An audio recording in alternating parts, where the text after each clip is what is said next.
హిడ్మా పని కథమేనా?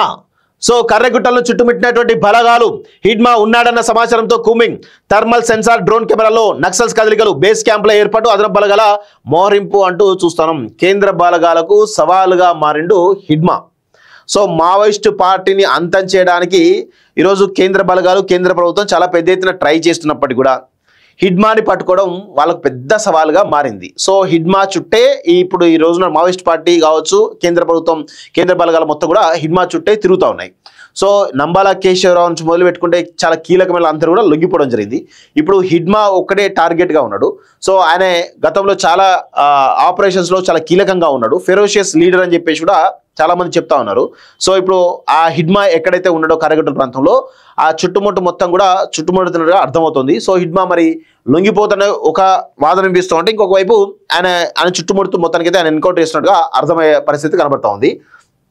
Most wanted హిడ్మాను ఖతం చేసేందుకు భద్రతా బలగాలు ఆపరేషన్ కగార్ను ముమ్మరం చేశాయి. కర్రెగుట్టల్లో భారీగా సాయుధ బలగాలు మోహరించాయి. నలువైపులా చుట్టుముట్టడంతో హిడ్మాను ఎన్కౌంటర్ చేస్తారన్న ప్రచారం జరుగుతున్నది.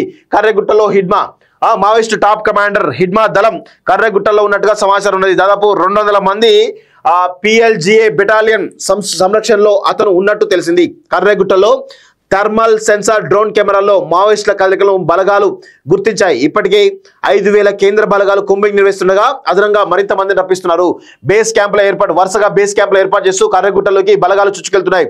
నూతనంగా మరో 3 217, 212, 237 బెటాలియన్లను మోహరించారు. ఛత్తీస్గఢ్ వైపు నుండి బేస్ క్యాంపులు ఏర్పాటు చేస్తుండగా తాజాగా తెలంగాణలో బేస్ క్యాంపులు ఏర్పాటు చేశారు. భీమారంలో క్యాంపు పూర్తవగా గొల్లపల్లి బేస్ క్యాంప్ చివరి దశలో ఉన్నది. అదనపు బలగాల మోహరింపుతో భారీ ఎన్కౌంటర్ తప్పదని అనుకుంటున్నారు. హిడ్మా బృందం ఇటీవలే కొత్త సభ్యులు నియమించుకొని కర్రెగుట్టలో తమ ప్రభావాన్ని పునరుద్ధరించే ప్రయత్నం చేస్తున్నట్టు ఇంటెలిజెన్స్ వర్గాలు గుర్తించాయి. ఈ నేపథ్యంలో హిడ్మా టార్గెట్ గా బలగాలు ముందుకు కదులుతున్నాయంటూ చూస్తా ఉన్నాం. సో అర్థమవుతుంది కదా హిడ్మా అనేటోడు ఏ విధంగా సవాలుగా మారిండు కేంద్ర ప్రభుత్వానికి, కేంద్ర బలగాలకి. సో ముప్పు తిప్పలు పెట్టి 3 చెరువులు నీళ్ళు ఇస్తా ఉన్నాడు. మరి హిడ్మా లొంగిపోతాడు అనేటోడు ఒక అనుమానం ఉన్నది.